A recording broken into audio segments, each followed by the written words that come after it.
Pisces, wow guys, wow, welcome to your mid-month reading. Energies are insane for you guys, okay? I hope November has been treating you well thus far. Again, this is for anybody that has their sun, moon, rising, midheaven, and or their Venus in the sign of Pisces, but all are welcome to watch this video, okay? Now, as far as what came out for your signifying energy for the mid-month, you have the Two of Coins. And surprise, surprise, this is a new deck. I'm using the Fountain Tarot deck. It's beautiful, beautiful deck of cards.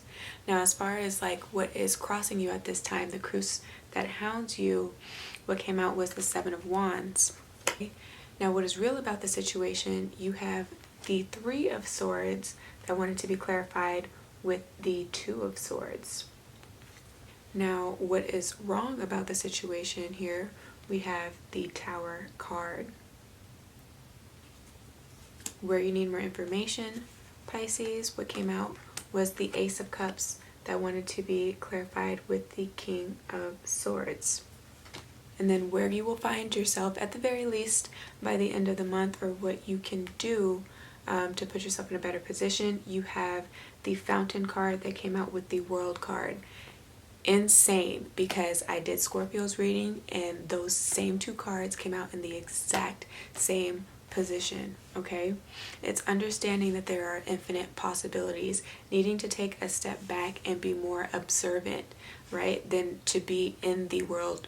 I would say be of the world, but I don't even know if that's right. But take more of an observer's position. Be okay with fluctuating between the states of needing to achieve, and be okay with just surrendering to the state that you exist in now, like where you are in life now, and being happy with what has brought you to the point that you're at now, right? There were a lot of steps involved in getting you where you are even now, so it's just being proud of that and being able to take the breaths when you need them, because the bottom of the deck, the Four of Swords is here, which is a period of quiet contemplation, you know, taking a step back and just being one with your thoughts, you know, having the time to decipher your thoughts, what really is yours and what's coming from other people, you know, because you guys are Pisces, water sign, so you naturally just absorb a lot of other people's energies, whether you know this or not, whether you want to accept it or not, okay? You guys are a sponge to everything. So I just want to get that point across, but I feel like some of you guys are really torn here at this point in time, especially with this Seven of Wands being the cruise that hounds you. You're kind of pushing people away at this time. You're not really getting too close or too comfortable here with this Two of Coins with any specific people that aren't in your immediate circle of influence, meaning like your mother, your father, your children, if you have any, or your siblings. So you're being a little bit more closed off because you can't necessarily distinguish or decipher, again, between those who like mean well by you and those that don't, you know, people that are just trying to come for your spot because they see you're doing well. And it's very obvious when people are doing well because they have a certain glow about them, you know. There's a certain air of confidence about people when life is treating them well, you know, when they have gone through their karmic lessons and life is kind of, you know, honoring them a break, right? This can also be the universe's hand at work, at play. But I definitely feel like you guys are definitely being closed off, and intentionally or not, is causing some barriers and blockages of your heart space. Also, if there are things that you have to get off your chest and you're not telling them to the people, right, and you're projecting out to other people that have nothing to do with this particular situation, if it's more about matters of the heart, more about your romantic life, then you need to have a sit down with the person that the anger or the resentment is coming from. Also, this can be that you guys are really finding out information that maybe you didn't necessarily want to hear, that you don't want to accept with this Seven of Wands, okay? It's like you're carrying enough baggage. Why do I now have to carry this with me too? This pain with me too? Why am I fighting? Because the seven does correspond to your seventh house, which is more about one-on-one partnerships and marriages, okay? So it's like, why am I having to fight with somebody that I'm supposed to care so much about, that I really take care of, or I make sure that to the best of my ability I'm looking after them and their well-being? Like, why now is this coming to light? It's not something that, again, you're wanting to accept. But to some degree, what's real about the situation is hindsight is 2020, and you guys being intuitive, it's like you already had an inkling about the information that you found out about, okay? You already knew. So although a lot of people think that the Three of Swords is such a heartbreaking card, it is a point of relief because the poison can now escape, you know? When you start to question yourself after not accepting something and it starts to make you feel like you're going crazy, you no longer have to hold on to that, you know? Like, okay, now the secret's out. I was right about the situation all along, but now what do you do with the information? Because the Two of Swords can be sensory overload. Better late than never sometimes too, but better now especially. Before you got too invested or too involved. What's wrong about the situation is the Tower card. But if you see this image, I don't know if it will focus. Am I too close? Okay, I had to back up. But if you look at this image, you of course know that nothing that you were building upon that foundation could be sustained. Like, sooner or later it was going to have to come down, okay? What's wrong about the situation is you didn't build it from top to bottom. Something was out of order in this building process. You skipped some steps, which is what led to the tower looking like this and why it toppled over, okay? I'm also hearing like 80-20. You see? Like, I feel like this is you, Pisces, and this is this person. If it is a person, it could be a place or a thing. But here you come with the balance. Here you come with the love. Here you are trying to build something stable. And then this person, this baggage, this trouble has tried to come into your life to, you know, knock you off course, knock you off balance here, to use you as like an emotional dump, like a dumpster. Like, they can just leave their heavy burdens for you to carry, okay? And you have nowhere else to put them. So of course it's going to fall over. Of course it's going to be too much for you. Of course eventually you're going to explode, right? But where you guys need more information, moving from this energy, this space, this experience, is like, there is no love loss, okay? Maybe, just maybe, if this is a love relationship, you guys just weren't compatible, and that's okay. There's nothing wrong with you. It just simply means that you just have to be a little bit more careful, especially because it was clarified, the Ace of Cups, with this King of Swords energy.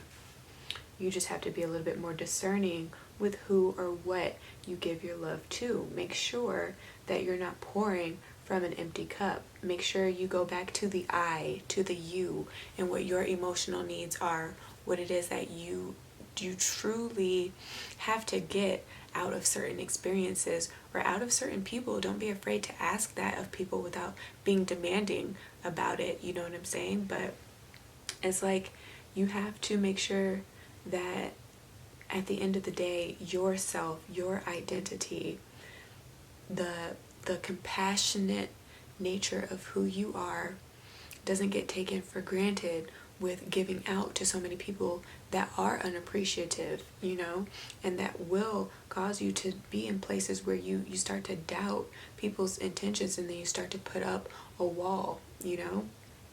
People need to see the love that you have to give. Maybe you just have to distance yourself and do it from afar. That's okay too. Again, but where you need more information, it's your first house, your self-image, your personality that other people see. Maybe it's like a mixed messages. I'm kind of getting that a little bit. Like on the inside, you know that you are a soft individual, that you are fully capable of being extremely vulnerable. You know that you are romantic at heart, that you really love intimate moments, that maybe your love language is I don't want to say public displays of affection, but what is it? Like touch. You know, maybe you really like to be intimate. Okay? However, the image that other people get is that you're just really cool, like you're cold and you're really detached, that all you care about is like business. This is somebody that is very witty, you know, dry sense of humor, sarcastic even, but brilliant in the mind, you know, just very intelligent. But maybe you're just too aloof and you come off as being disinterested, and to you it's like, well, I'm showing love, and maybe they just don't get the way that you show love, or maybe you don't express that you want to be that more loving with this person if it's another individual. Okay, I feel like you guys are trying to do this as like a defense mechanism. You're trying to guard your heart. So you have to let that go if you want to allow for a deeper love to come in at this time. Again, because we have Jupiter that is back in the sign of Sagittarius, which is all about expansion. So expansion of the heart, expansion of the mind, expansion of the pockets. Okay, throw that money, get that shmoney. But yeah, this is the time to expand on all things that you've been working on, or the things that you truly desire at this time. So don't allow yourself to stand in your way by unnecessarily being this type of figure, okay? And by the end of the month, again, it's just being more observant, being more one with the world, all about forgiveness, universal cosmic consciousness, being able to be in a position where you're raising the vibration of all those that walk this earthly plane, you know. But again, with this fountain card, and I'm going to read it for you guys, it's being in a space where you can just be, okay? So this fountain card, I'll read them both for you guys. So the World card, a cycle complete. The world announces the completion of a journey. A master of this worldly experience, she's integrated her mind, body, and spirit to complete a cycle in her life as she prepares for another lap around. Not your birthday season, but in Scorpio season, it's all about transformation, okay? Coming to the end of cycles, coming to the end of needing to feel this guarded, coming to the end of doubting yourself and your thoughts, your insights, your intuition, which you know to be true, okay? Because with the Swords energy, you might be able to foretell events or be able to make predictions and be spot on, but you like wait it out due to your own paranoia or indecisiveness, and then when it comes to pass, it's a little too late for you to do what you should have done before, you know. Again, hindsight 2020. But here we go. Through effort and grace, she has gained many skills and achieved a great feat, evolving from novice to expert. She's become a new being, moving with a sense of ease and satisfaction. Whole and complete, she has drunk deeply of her divine spirit and casts an ethereal glow. What did I say, you guys? I haven't touched these cards since I've gotten them. I've been afraid to do my own reading because it's a new experience for me using new cards, okay? But what did I say? When you are glowing, it is noticeable, okay? When you're in a happy place, it is noticeable. So yeah, I have that gift of discernment, but don't allow for bad experiences of the past to tarnish, you know, what is happening or what is evolving at this time for you guys, okay? And now in the Fountain card. The fountain exists outside and beyond the cycles of birth, death, time, and form. It is the nameless, changeless source of which everything is a part. It's the waking from the dream of separateness and identity, and the recognition of oneself as not only connected to all things, but all things, divine nature. When the fountain appears in your reading, relinquish all illusion of control and remain quiet. It invites you to observe, master less, and to just be effortless and indistinguishable from life. You are the voice and the breath of the universes, okay? multi-dimensional beings. You guys get it, okay? Your High Priestess card also did pop out when I was shuffling for the deck. You guys know this. As far as your chakras are concerned, your root chakra is a little underactive, but that third eye and crown chakra, get that into alignment, okay? If this resonated for you guys, definitely give me a thumbs up at this time. Share this with your friends and family, and do subscribe for more.